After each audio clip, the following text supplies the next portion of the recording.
Hello everybody and welcome to another video, and today we're going to be looking at a band called Son of the Dying, a band I've never ever heard before, so I had to do a little bit of research for them, but unfortunately I really didn't find very much at all, unfortunately. What I did find is that they are a doom/death metal band from Madrid that have been active since 2013. And their music is inspired by early Anathema, My Dying Bride, and Paradise Lost.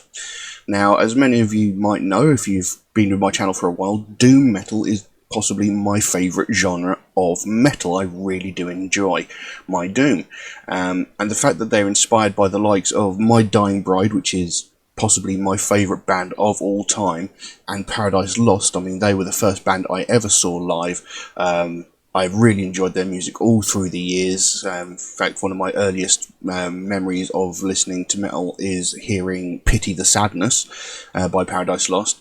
And of course, Anathema, a classic, amazing band, been around for a very, very long time. Really enjoy their music, although their music has changed drastically over the years. So, you know, three really, really good bands that I really, really enjoy have inspired this particular band. Oh, excuse me. Now, all I can tell you as well is they have released two full-length albums, The Roar of the Furious Sea, which was released in 2017, and The Earth is Silent, released in 2019. But that's really all I can tell you about the band. I couldn't really find much more, unfortunately. Excuse me. Now, today we're going to be looking at a track called When the Morning Came. Very intrigued to see what this is like. I have the lyrics up here, so we might be able to talk about the themes of the song as we usually do. So I think we'll jump into it now and see what we get. So, When the Morning Came by Son of the Dying. Let's have a look.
flow gently. The last breath of a dying world.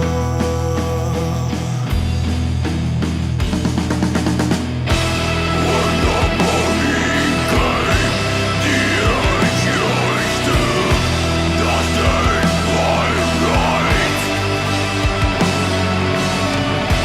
When the morning came, when grace, fear to guide our steps.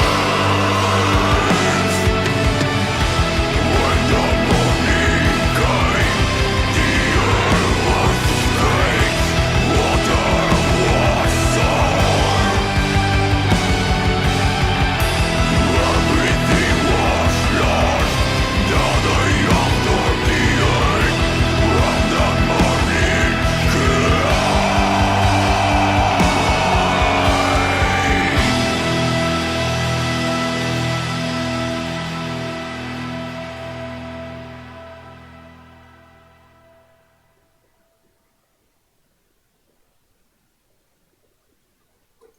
Well, that was brilliant. I mean, it was really, when you look at it, how it was written, it was really quite a simple song, but it was really effective and really quite powerful. I mean, it made all of the hair on my arms stand on end. You know, it gave me actual goosebumps listening to that piece of music. It was phenomenal. You know, it had your very sort of, I don't want to call it typical, but it had that sort of real doom feel to it, you know, the sort of slow, sort of almost chugging music style, which was very bass forward. You could really hear the bass guitar coming through there, which is something I will say again, is something I really, really like, because I feel like the bass guitar all too often gets lost in the mix when, you know, metal bands produce records. You know, the bass seems to sort of disappear into the back, so you can't really hear it. You would notice if it wasn't there, but you can't really pick it out of the, you know, the rest of the music. Whereas here, you could really, really pick out that bass, and it sounded phenomenal. And I really wasn't expecting those clean vocals right in the middle, which sounded, again, brilliantly done. You know, very well executed. You know, they sounded pristine and brilliant, and the actual main growled harsh vocals, they sounded really, really good. I really like this. I'm going to have to go and get those 2 albums now, because I really want to hear more. I mean, this, like I said, this is quite a sort of basic sounding song, you know, and especially in the way it's written, it's very, really quite simple, but again, it's very, very effective. Now, when the video opened, there was that little sort of few lines of text sort of explaining how, like, the population of the world is expanding and the Earth itself is unable to sustain the amount of people that are on it and the way that we're treating the planet, and the song itself repeats that, you know, sort of saying, you know, like, as the days go by, you know, the Earth is sort of slowly falling deeper into decay, but it still carries on regardless, and if we don't do something soon, you know, we're going to end up turning this into a burnt cinder of a planet. You know, we're going to end up burning it out, we're going to end up using up all the resources, and, you know, things are not going to end well. And even though it was a lyric video, we're going to have a look through the lyrics here. It said, "When the morning came, there was no hope, there was no joy.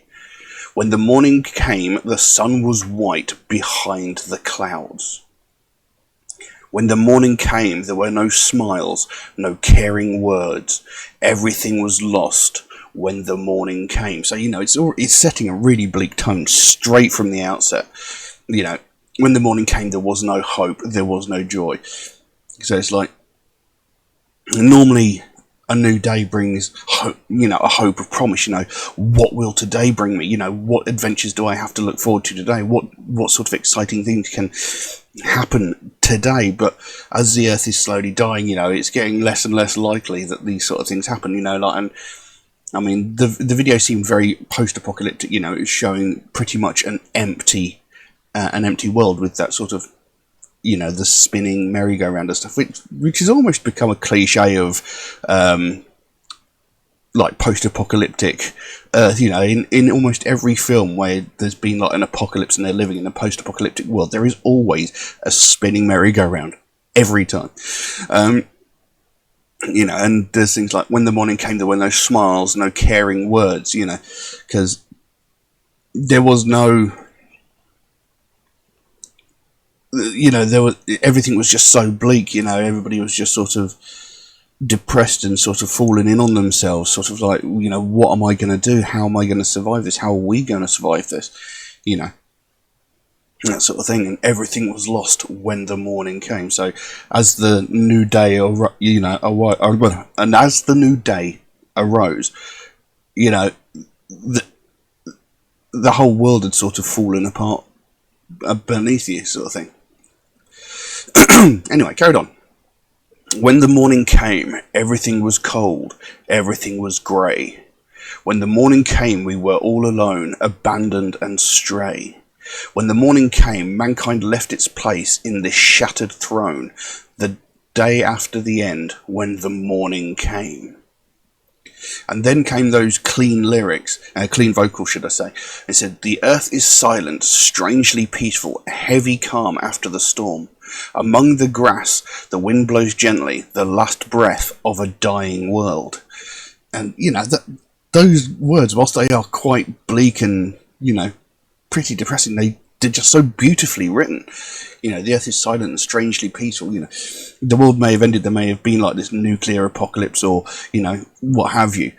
But there's just this sort of strange calm, this strange quiet straight afterwards, you know, where everything's just sort of, all the dust settles and everybody's sort of reeling from the shock of what's just happened. No one knows quite what to say or quite what to do. It's just come to an utter standstill. And those three lines there, among the grass the wind blows gently, the last breath of a dying world. I really like those three lines. They just sound phenomenal. Then it came back in with the harsh lyrics, vocals again. Why do I keep getting those two mixed up? It says, when the morning came, the ancients took what's theirs by right. When the morning came, we embraced fear to guide our steps. When the morning came, the air was strange, the water was sour. Everything was lost the day after the end, when the morning came. So, you know, when the morning came, the ancients took what's theirs by rights, you know, whether that's, you know, like the gods or what have you, you know, they gave us this world, allegedly, you know, so they gave us this world, we were given this world as a gift, you know, for us to thrive and, you know, live upon. And we've just sort of squandered it, wasted it, and destroyed it. So they've gone, do you know what? You can't have this anymore. You're done. Get off my planet. I'm taking it back. I'm going to fix it and give it to someone who deserves it, sort of thing. When the morning came, we embraced fear to guide our steps. So, you know, that almost suggests to me, like, the day after the world has ended, we've sort of gone, oh, we should have done something about this before this happened. You know, so can it get any worse? Is there anything we can do to make it better? When the morning came, the air was strange, the water was sour. Again, that sort of hints more towards a sort of nuclear sort of fallout, like it showed at the beginning of the video. There was that huge mushroom cloud explosion. You know, so the air is probably like thick with toxic fumes and whatnot, and the water has been spoiled by, again, like toxic fallout, you know, maybe sludge and stuff like that. So, you know, all these natural resources that we take for granted right now are going to be unavailable to us because, you know, we're going to have spoiled and soiled them so badly that they're going to be unusable. Everything was lost the day after the end, when the morning came. So, you know, when the when the end happened, the inevitable Armageddon, the, you know, apocalypse, what have you. Be quiet. You know, the day after, you know, everybody's sort of sitting there realising, you know, we've lost everything. We've got nothing now. What have we done? So it's like I said, very simply written, but very, very powerful in its message. And I really, really liked it. It was a very good song. It had the perfect tone when it came to the music to go along with the words. It just went together so well. It's such a fantastic track. And I actually came across this track on a friend's timeline on Facebook. And I know that they have pretty decent taste in music, so I thought I would have a look at it. And, you know, it is a brilliant, brilliant song. I'm glad I checked it out. And I really, really must check out some more of their stuff, because, like I say, I've never heard of them before. But I'm definitely going to be getting my hands on those 2 albums, because I really want to hear some more of their stuff. Fantastic. Absolutely loved it. But again, can't think of much else to say about this track, so I will leave that as it is. If anybody would like to suggest a track for me to react to, then please do so. By all means, you can drop a comment in the comment section below, or message me on my Facebook or my Instagram, or you could even message me through Patreon, where you could also help to support this channel, which would be of great help to me. There is also an option in Patreon where you can get your suggestion jumped to the front of the queue, should you so desire. There's a couple of limitations on how often you can do that, and that's just to be fair to people who make suggestions through regular comments, such as Facebook, Instagram, and YouTube comments. If you do make a suggestion through those regular means, it might take me a while to get around to your suggestion, since I do get suggested so many tracks every single day that it's going to take me a while to get around to all of them, because I can't record them fast enough. But I do write down all the suggestions I get given, so it'll get done eventually. It just might take me a while to get around to it, I'm afraid.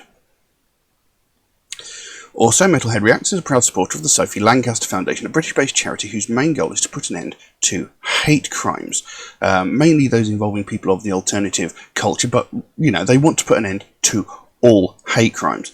But hate crimes against people of the alternative culture is how the foundation came into being. And it's something I support fully, something I'm very passionate about, because it's something that's affected me for the last 32 or more years. You know, it's something I've had to deal with for most of my life. And this is the fact that people from the alternative culture are getting violently attacked just because of the fact that they are part of the alternative community, you know, because of their taste in music, because of their taste in clothing. And it's something that goes largely unspoken about, and this is something that needs to change. You know, because every day we hear about all these other hate crimes, sexism, racism, homophobia, transphobia, religious hatred. You know, we hear about these things on a daily basis, from the most vile and heinous of these crimes, where someone is murdered for the colour of their skin, or, you know, because of their sexual identity, or because of their religion, or what have you, down to the most pathetic of these crimes, where people are, you know, entitled people are phoning the police to report a family of colour who are having a picnic in a public space. You know, we hear every facet of these every single day on every media platform. But what we never hear about is these people from the alternative community who are getting beaten to within an inch of their life just because of their taste in music and their taste in clothing. You know, and we're not just talking about, you know, insults being shouted from across the street. We're not talking about things as simple as being shoulder rammed as they walk down the road. We're talking about real violent crimes where people are getting violently attacked and getting hospitalised with, like, broken limbs and sometimes even more serious life-threatening injuries.